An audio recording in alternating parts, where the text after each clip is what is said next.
Urinario de ambas. Y el jueves de la otra semana, entonces, porque todavía queda la disección del miembro pelviano, que la idea es ver el miembro pelviano, ¿cuándo les dije? El lunes, ¿cierto? Entonces el lunes ver el miembro pelviano y acabamos. Bien. Sí, déjenmelos ahí, José, gracias. Entonces, primero vamos a ver los miembros del aparato reproductor de la hembra. Ya dimos la posición, ¿sí? Ya dimos la posición, por ejemplo, en la gata. Sí, ya en perra no vimos porque no había, pero... Ah, no, sí, ya. Vimos la posición en el animal y ahorita pues les vamos a ver suelticos. Entonces, lo vamos a dividir de caudal craneal en genitales externos y pues en los genitales internos.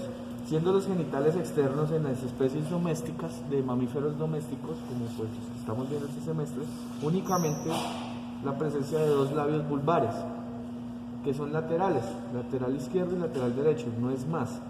Bien, no hay mayores y menores como ocurre por ejemplo en primates. Estos labios van a formar dos comisuras. Esto es lo mismo que en el caballo, una comisura ventral y una comisura dorsal. Bien, entre la comisura dorsal y esta especie, esta estructura, perdón, aquí quedó torcidito, esto que se llamaría el tabique, una especie de tabique que ocurre, y arriba vendría lo que sería el ano. ¿Listo? Este tabique lo está formando este músculo que se llama músculo constrictor del vestíbulo vaginal. Este es un corte dorsal que se les ha hecho, déjenme tener ahí, y en donde vamos a entonces acceder a la primera parte. Músculo constrictor del vestíbulo vaginal. La primera parte, entonces, la entrada de caudal craneal va a ser el vestíbulo vaginal. Recuerden que vestíbulo es como una especie de cuarto, ¿sí? Cuarto que hay de entrada antes de otra cuestión. Ese es el vestíbulo vaginal. ¿Qué encontramos en el vestíbulo vaginal? Encontramos la fosa clitoriana con la formación de un clítoris. Vale. ¿Sí? La fosa clitoriana de la yegua es más desarrollada que la de la vaca. La fosa sería esta estructura, como este pliegue, y el clítoris que está acá. Que el clítoris, pues ya saben ustedes que es tejido eréctil, ¿sí? Se llena de sangre, aumenta su tamaño y tiene bastantes receptores nerviosos, que son los que llevan las vías del estímulo, digamos, sexual al momento de la cópula hacia el sistema nervioso central. Bueno, en el vestíbulo vaginal entonces vamos a encontrar la vaquita, vamos a ver si los vemos porque a veces no se pueden ver. Agarré. ¿Sí? Me ha dicho que soltara. Aquí. ¿Sí? Los orificios de salida de las glándulas mayores del vestíbulo vaginal, que las tienen las vacas, son estos orificios que vemos acá. ¿Bien? Orificios de las glándulas mayores del vestíbulo vaginal. Eso es lo que hacen, van a mandar secreciones que van a servir en el momento de la cópula como lubricación. Seguimos aquí y aquí llega el límite del vestíbulo vaginal. O sea, el vestíbulo vaginal viene de acá a aquí, a la vulva. ¿Qué pasa cuál es ese límite? Es este orificio. ¿Qué orificio es este? Es el orificio uretral externo. O sea que por aquí, ¿qué sale? Orina. Listo, por aquí sale la orina proveniente de la uretra, ¿sí? Que viene de la vejiga. Encontramos la vejiga, vamos a acordarnos de la vejiga. Darle busco el acomodo. Me falta un ligamento aquí. Bueno, en la vaca encontramos esta estructura que sería el uraco. ¿Sí? Todavía queda algo de uraco remanente en la vaca, que es esta bolita. Los ligamentos laterales, ¿sí? De la vejiga que la sostienen. Bien. Y pues el ligamento mediano que aquí se cayó, nada más queda este pedacito. ¿Cuál, profe? ¿Cuál? Mediante el mediano lo pega a la pared de la cavidad pelviana y el piso abdominal, y es lo que era anteriormente conocido como el uraco. Acá queda algo de uraco, bien, un uraco remanente, que es esto junto con el ligamento mediano, antes de ser todo el uraco completo. ¿Qué era el uraco? Cordón umbilical. Parte del cordón umbilical. ¿Y qué lleva? Sangre. No.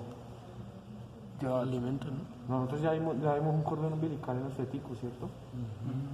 ¿Qué lleva? La comida, ¿no? Pues si va para la vejiga, ¿qué lleva? Orina, saca la orina del feto para que sea, digamos, depurada a nivel del... ¿Cómo se llama este ligamento, profe? ¿El ligamento qué? Para que sea depurada a nivel de la placenta. Estos son los ligamentos laterales, ¿sí? Los ligamentos laterales acá, bien, en donde encontraríamos los ligamentos redondos que no son muy desarrollados en la vaca, y ahí los ligamentos laterales están asociados con las arterias umbilicales.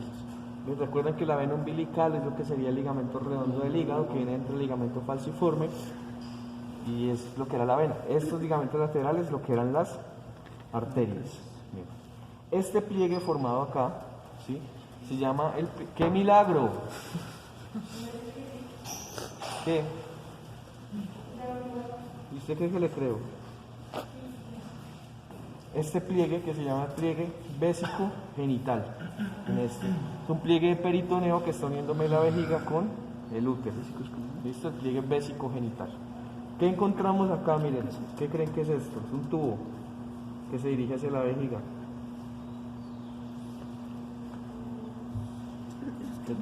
¿Ah? El uréter. Entonces, uréter izquierdo y uréter derecho. ¿A dónde llega el uréter? A esta región cerca del cuello de la vejiga para formar una estructura entre los orificios ureterales y el orificio uretral interno, que formarían un triángulo conocido como el trígono vesical. ¿Listo? No sé si aquí está abierto una vejiga. Está abierta. Está abierta. ¿Tienen para abrir la vejiga? Julián, atrás creo. La vejiga de la hembra es muy sencilla. Es muy sencilla porque no tiene estructuras anexas al sistema reproductor. En el macho ya es más complicado, pero tiene que ser. Vaya, hágalo. Lo único así que diferencia la uretra, bueno, perdón, lo único no, una de las diferencias más marcadas de la uretra del macho con la hembra es que la de la hembra es más corta. Bien, miren, la de la hembra viene de aquí acá, ¿sí? ¿Qué? 20 centímetros de uretra en un bovino. Eso lo hace muy corta, por lo tanto, el camino que tienen que recorrer las bacterias, tengamos en cuenta que esta zona, el vestíbulo vaginal, se considera un lugar séptico o aséptico.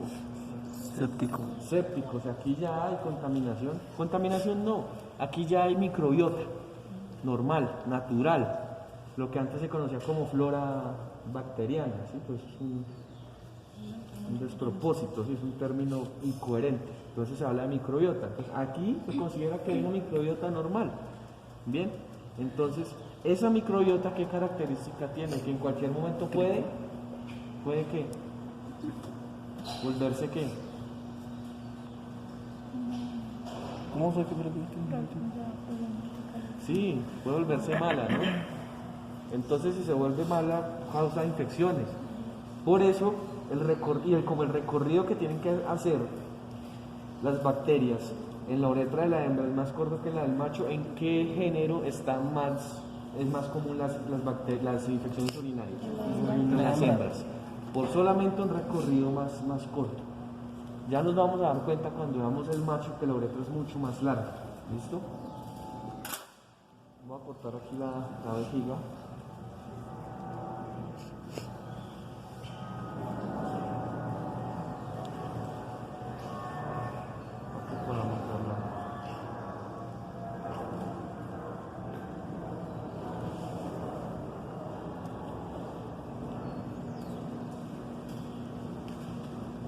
Órgano hueco, pues tiene una serosa, la capa externa, una muscular que se conoce como el músculo detrusor de la vejiga y una capa interna que es la mucosa. Bien. Esta región aquí donde van a llegar los uréteres, y vamos a encontrar los orificios ureterales, por ejemplo mírenlos acá, ¿sí? Que son muy pegados en la vaca. ¿No tienen una sonda? Un palito bombón, alguien. ¿No chupan bombón? ¿Sí ven los dos? Sí. ¿Quién no ve los dos? En yeguas, en equinos es más separadito. Bien. Estos son los orificios ureterales de la vejiga. Uretéricos. Uretéricos, o sea, de uréter. Orificios uretéricos de la vejiga. Aquí sale la orina y esta estructura, aquí está el circulito que lo dañé por el corte, sería el orificio uretral interno. Entonces aquí se forma esto, donde empieza la vejiga. Entonces aquí se forma un círculo que se llama el trígono vesical. ¿Qué pasa con el trígono vesical? Es necesario tenerlo en cuenta, principalmente en pequeños animales, caninos y felinos, porque a nivel del trígono vesical es donde generalmente se hacen los carcinomas de células transicionales, que son tumores malignos que le dan a la vejiga. ¿Bien? Siempre están ahí. Entonces, por ejemplo, en un examen ecográfico hay que buscar la región del trígono vesical para eso. ¿Listo? Miren que los uréteres se proyectan hacia la mucosa de la vejiga, ¿sí? O sea, entran dentro de la mucosa, lo que a su vez genera un pliegue que mantiene cerrado. Ese pliegue evita que la orina se devuelva pues, hacia los riñones. ¿Bien? Bueno, ¿qué más hablar de la vejiga? De la vejiga de la hembra no hay mucho que hablar. Recuerden, pliegue génito vesical, ligamentos laterales, ligamento mediano, es lo que quedaba por acá. Pues esta estructura aquí venía, no que al desgarrarlo, entonces se quedó sin ligamento mediano. Entonces continuamos acá. Otra vez, hágame ahí la vagina. El trígono vesical está acá. Bueno. Miren que en la hembra, ¿qué falta? En la hembra bovina, ¿qué falta en relación a la yegua? La flor radial. Oh. Porque la flor de los anillos. No, el anillo sí lo quitaron aquí. En el circular. No es como un palito ahí que... Vea, pásenme en una de yegua que está allá. ¿Qué es esto? Fornix. ¿Cómo no van a saber qué es esto, niñas? La La virtud. Sí. Hay ligamento. El himen. El himen, La entonces. virtud. Sí, ¿cierto? La Pero sí, yegua tiene virtud. Es que la virtud. Papá, así decían antes, ¿no? Los 7 años de buena suerte. Bien. La hembra bovina.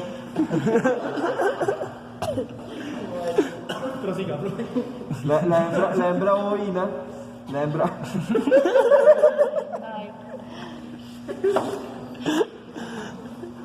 bovina. La hembra bovina no tiene. La yegua sí tiene un himen desarrollado. ¿Listo? Ese himen desarrollado lo tienen las yeguas, obviamente lo tienen las burritas, las asnales, no son las cebras. ¿Sí? Nunca le he visto la vagina a una cebra. Y lo tienen los primates. Bien.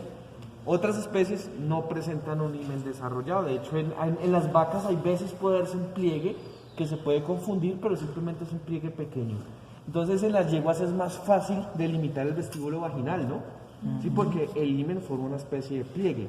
Si cerramos este himen es una capa de tejido de mucosa junto con tejido fibroso que prácticamente está cerrando la entrada a la vagina, que obviamente se va a romper en el momento de la primera cópula, entonces lo tienen más desarrollada las yeguas vírgenes. La vaca no tiene pues esa estructura, entonces el único límite que podemos diferenciar entre el vestíbulo vaginal y la vagina va a ser el orificio uretral externo. Bien, la diferencia de la yegua que es mucho más fácil. De aquí hacia allá ya encontramos propiamente la vagina. Bien, esta es la vagina del animal. Esto es lo que recibe el pene, hasta acá llega el pene. Bien, el pene no llega acá ni llega por acá, el pene llega hasta acá. ¿Listo? Hasta la vagina. En la vagina no hay gran cosa que decir. Llegamos aquí entonces, de la vagina hacia craneal vamos a encontrar el cérvix. Bien, esta estructura es el cérvix. El cérvix es palpable vía rectal. ¿Sí? En una palpación, digamos, vía rectal, ¿sí? El cérvix se puede palpar. Es la primera estructura que se puede sentir fácilmente. Es como tocarse la tráquea, literalmente. ¿Sí? De hecho, cuando a mí me enseñaron a palpar, en la clase el profesor nos decía, tóquense en la tráquea aquí y ahora intenten sentir lo mismo. Este cérvix varía dependiendo de algunas razas. ¿Sí? Ya se me olvidó cuál es más grande. Creo que es en los Bos Taurus en donde es mucho más ancho y más fácil. Mientras que en algunos Bos índicos es mucho más delgado y es más difícil. Por ejemplo, dificultaría el paso de un catéter. Esta primera proyección, ¿sí?, de estos anillos del cérvix en los bovinos, bueno, en todas las especies, es lo que algunos libros y algunos profesores llaman la flor radiada. ¿Sí? Simplemente es una proyección, digamos, miren que es una proyección como hacia la mucosa vaginal. Y al tener esa proyección, miren que forma una especie de saco, de saco ciego, ¿sí? Que eso es lo que se conoce como el fornix. Entonces, esto es el fornix, ¿bien? Abriendo entonces el cervix, encontramos que tiene una especie de mucosa a manera de anillos, ¿bien? Hablan de 3 anillos, pero la verdad esos son, pueden ser más, ¿sí? Pueden ser más anillos. Laura, ¿no? No quiero que me corte. Vamos a encontrar que hay una formación de unas especies de anillos hacia transverso. Bien, entre esos anillos miren que se forman unas especies de pliegues. Bien, normalmente en la cópula el semen al momento del eyaculado queda acá. Bien, entonces un espermatozoide, sin sumar el recorrido que tiene que hacer desde los testículos, tiene que recorrer todo esto para la fecundación. Es como si salieran corriendo de aquí a la Patagonia. Bien, pero en un solo pique. En un solo pique. Todas las razones, en un solo pique, en cantidad, en viaje, y no va a ganar el primero que llegue. Si no crean que ustedes fueron los más rápidos, ¿sí? Fueron los más de buenas. Exacto. Hay muchas veces, bueno, no sé si son los más rápidos en otras cuestiones, pero en el momento de la fecundación, ¿sí? Hay una compatibilidad que no solamente va asociada a la velocidad de llegada del espermatozoide, sino también compatibilidad de membranas. ¿Sí? Entonces muchas veces el óvulo puede ser que llegue uno de primero ahí, le esté camellando, y por allá llegó el otro y ese siento de uno, ¿no? Eso es como la vida real. Entonces, miren todo el recorrido. ¿Bien? ¿Qué diferencia hay cuando se hace, por ejemplo, una inseminación? Que yo tengo que pasar el cervix con el catéter. ¿Hasta dónde tiene que llegar? La ideal es que llegue a esta limitación entre los dos cuernos. Mira, aquí están los dos cuernos. No, tampoco hasta allá. Pero aquí encontramos el cuerno, digamos, y esto viene así, el cuerno derecho y el cuerno izquierdo. La ideal es que llegue acá, en esta especie de bifurcación. Esto se llamaría el punto blanco. ¿Por qué? Si yo lo dejo aquí en una inseminación artificial, prácticamente estoy botando la pajilla, estoy perdiendo el celo de la hembra, y aparte, si sea un protocolo, por ejemplo, de inseminación artificial a tiempo fijo, a término fijo o a celo detectado, pero que sea inseminación artificial mediante control hormonal, estoy botando la plata de los fármacos que utilicen el animal. ¿Qué diferencia hay? ¿Por qué tengo que dejarlo aquí en inseminación y pues una cópula sí deja acá? ¿Qué diferencia creen que haya? Por lo pequeño. No, la fuerza con que entra, ¿no? La fuerza con que entra. Pues, lo que pasa pues es que viene con impulso, pero pues usted Viene no con le va a dar impulso, el impulso de la cadera, el golpe de riñón que llama. Así se llama. No, porque cuando se hace No es la fuerza, pero es asociado a que uno es una cópula natural Va a llegar hasta cierta parte. y está hecho para eso. ¿Sí? Uno es una cópula natural y el otro es artificial. ¿Qué hay en la cópula natural? ¿Qué diferencia hay? ¿Cómo? Bien, la hembra también está dispuesta en la inseminación porque se insemina en el momento del celo. Entonces está receptiva. Pero ¿qué diferencia hay aparte? el metabolismo de los espermatozoides es La diferente. calidad de vida o la calidad de los espermatozoides. Uno, el espermatozoide. Obviamente el proceso de descongelamiento, aunque lo mantiene viable, reduce de pronto la cantidad de viabilidad que salga así fresquito. ¿Bien? ¿Sí? Uno. Y lo otro, que es una cópula, muchachos. ¿Sí? Eso aparte, hay incluidas contracciones musculares, ¿sí? Que van estimuladas por este señor. ¿Sí? ¿Cómo se llamaba? Que ayudan a que hayan contracciones del músculo liso y que van a ayudar también a darle salticos a los espermatozoides, ayudarlo a llevar. Bien, entonces esa es la diferencia. Y también tiene gran cantidad que ver la conservación y el tipo de tratamiento que se le hace al Y semen. también la concentración que lleva la pajilla. ¿Sí? Generalmente las pajillas vienen menos concentradas que un eyaculado normal para hacerlas más eficientes, ¿no? De un eyaculado de un toro se pueden sacar varias pajillas de un caballo, mientras que una montada natural de un solo eyaculado pues habría una sola inseminación, mientras que de un eyaculado de un toro, un caballo, de una sola eyaculación se pueden sacar varias pajillas para hacer varias inseminaciones en varias hembras. Entonces eso reduce concentración. Son muchos factores. Entonces ese es el lugar, ¿no? El famoso punto blanco. Dicen que se aumenta la probabilidad de preñez si lo dejo en el cuerno que va a ovular. Resulta que las vacas ovulan este estro, el cuerno izquierdo, el siguiente estro, el derecho, izquierdo, derecho, izquierdo, derecho, izquierdo, derecho. Entonces eso aumentaría. Para eso tengo que ser muy claro a nivel de palpación, tener mucha experticia para poder darme cuenta cuál es el óvulo o de dónde, cuál es el ovario, perdón, de dónde va a salir el óvulo. ¿Listo? La hembra vamos a encontrar estas estructuras que están acá. Agárreme el cuerno ahí. No el de la sino este. Estas estructuras. Ligamentos intercornuales, dorsal y ventral. La yegua nada más tiene uno, intercornual. La vaca tiene intercornual dorsal e intercornual ventral. Resulta que este dorsal también es una estructura palpable vía rectal. Se puede agarrar, ¿sí?, con la yema de los dedos, y de ahí me guío hacia un cuerno y me guío hacia el otro. Y después de agarrar el cuerno me puedo guiar a coger un ovario o a coger el otro. Vía rectal, vía palpación rectal, se pueden agarrar los ovarios. Entonces tenemos el cuerno izquierdo en este caso, sí, izquierdo, y vamos a ver el ovario. Este es el ovario, ¿bien? ¿Ya suelto? Sí, ya suelto. Este es el ovario. El ovario entonces va a estar unido a la pared, al techo de la pared abdominal mediante un ligamento que se va a llamar el ligamento suspensorio del ovario, y está unido mírenlo acá, al cuerno mediante este ligamento que se llama el ligamento propio Del del ovario. ovario. Bien.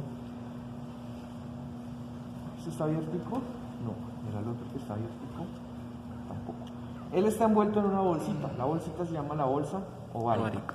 Vamos a abrir este ovario a ver que el ovario es un órgano parenquimatoso, ¿sí? No hay la presencia ni hay la formación de una fosa ovulatoria como ocurre en qué especie, en la yegua. ¿Qué pasa en esa fosa ovulatoria? No estoy pasando células para... Que se encuentra la No tengo fecundación. ni idea por qué está rojo esto así. ¿Qué pasa en la fosa ovulatoria? Ahí está el óvulo y... Por ahí sale el óvulo del ovario, ¿no? Su nombre lo indica propiamente. Entonces, como no hay una fosa ovulatoria, ¿qué pasa? La ovulación puede ocurrir en cualquier lugar de la corteza del ovario. Por lo tanto, la bolsa ovárica tiene la función de guiar el ovario hacia el infundíbulo. El infundíbulo es una especie de embudo, no se les olvide, vamos a ver si lo encuentro, es que en esta hembra está muy chiquitico todo. Bueno, aquí está el labiducto, ¿no? Ah, no, ese no es. ¿Qué? ¿Qué pasó?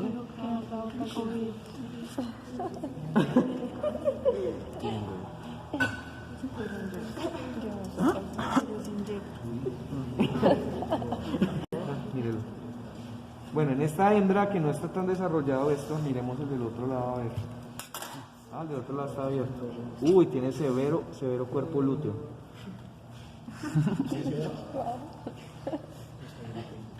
Mírelo acá, listo. En este está más fácil.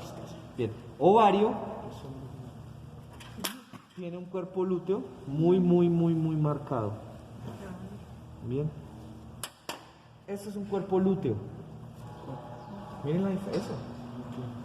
¿Sí lo ven? ¿Sí lo ven? ¿Lo amarillito? Esto. Ah, ¿Sí? ¿Qué fue el cuerpo lúteo? Es lo que sigue del folículo. ¿Qué es un folículo? Es una especie de quistecito, o sea, una cavidad con líquido. Por ejemplo, esto es un folículo. Cuerpo lúteo. Esto es otro, esto es otro, esto es otro, esto es otro, esto es otro. Es una especie de quistecito que tiene líquido y que adentro del líquido, adivinen qué hay. Que parecen unas ampollas. Sí, como unas ampollitas. ¿Qué hay dentro de eso? ¿Qué creen? El óvulo. Entonces, Los otros ¿qué pasa? ¿Qué estoy dándome cuenta? En esta vaca, este fue el ovario que ovuló y se está empezando a preparar para el próximo ciclo estral este.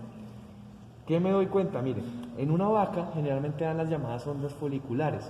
O sea, hay muchos folículos pequeñitos, estos, ¿sí que estos huequitos? Tienen un óvulo adentro. Empiezan su desarrollo, unos se atresian, folículos atrésicos, o sea, devuelven hasta que les gana uno. Para mí, sin ser reproductólogo, estos pueden ser folículos atrésicos y este ya era el folículo dominante. O sea, este es el que va a llegar a la corteza a ovular. Cuando llega a la corteza ovular, llega mucho más grande. Su proceso de migración a lo largo del parénquima hasta llegar a la corteza va a crecer tanto como este cuerpo lúteo. Una vez ovula, se revienta, se le rompe la corteza, sale ese líquido y sale el óvulo. ¿Y qué pasa con esa cavidad? Se tiene que llegar de tejido. ¿Y qué tejido? Y se llama cuerpo lúteo. Este cuerpo lúteo evoluciona, podríamos decir, o hace una transición a una estructura que se llama un cuerpo albicans o cuerpo blanco. Ese cuerpo albicans o cuerpo blanco es tejido cicatrizal. Entonces ecográficamente se ve, por ejemplo, un tejido mucho más ecográficamente, mucho más,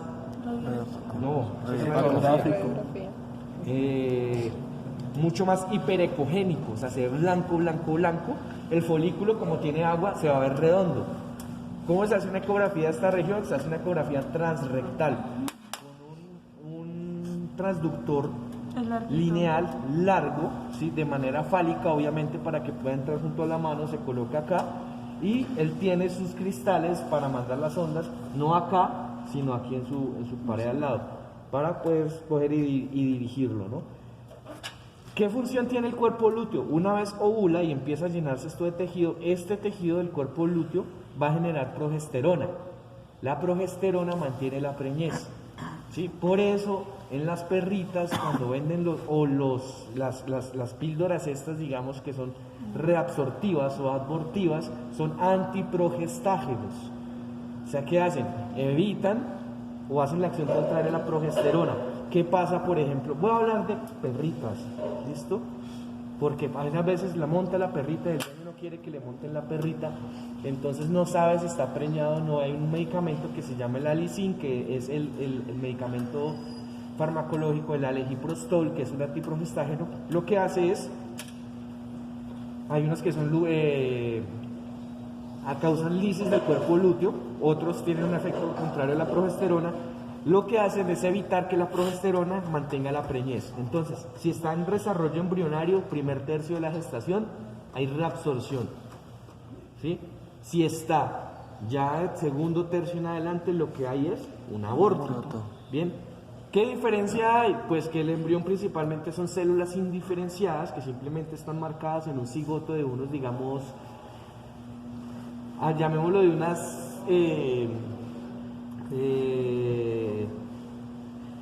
capas germinales, de donde se sabe que, por ejemplo, de aquí van a salir los huesos, de aquí va a salir aquí el sistema nervioso, de aquí van a salir los órganos.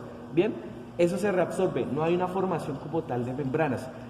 Cuando ya empezó ese proceso, ¿sí? De que, digamos, mesodermo, ya se empezaron a formar las vísceras, ectodermo ya empezó a formar lo que sería la piel, endodermo ya hay formación, por ejemplo, de centros de osificación, ya estamos hablando de un feto, y ya hay formación de membranas.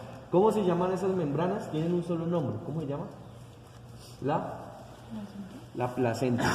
Bien, una vez se forman esas membranas, esa placenta, la misma placenta, las células de la placenta se encargan de la producción de progesterona, por lo tanto la misma placenta se encarga de mantener la misma preñez. Entonces este cuerpo lúteo ya no sirve y se convierte en cuerpo albicans.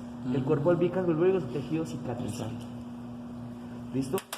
Cuando sale el ovario, que en las hembras de las especies de este semestre pueden salir en cualquier lugar de la corteza, bien, a diferencia de la yegua, en donde solamente sale por la fosa ovulatoria. Venga, les recuerdo cómo es la fosa ovulatoria, mírenla, ¿sí? Esta edentación, acuérdense del riñón, miren, esta, ¿cómo le digo? Sí, es que es una edentación, pero este borde, esta muesquita que hay acá, por ahí es por donde ovula. Miren el folículo, miren un folículo a punto de ovular, ¿ven? Le faltaba, ¿qué? Medio centímetro para llegar a la fosa ovulatoria y ahí botar el óvulo. En la yegua hace todo ese recorrido, siempre va a ovular ahí. En la vaca no, en cualquier lugar de la corteza. Bien. Sale y lo recoge esta estructura, que se llama el infundíbulo. Bien, miren que aquí hay un orificio. Y ese orificio que va a estar ahí se llama el orificio abdominal de la tuboterina. Bien, se llama orificio abdominal porque esto está en el abdomen y esto está como sueltico. El ovario queda y él se dirige allá por pura quimiotaxis. ¿Qué quiere decir quimiotaxis?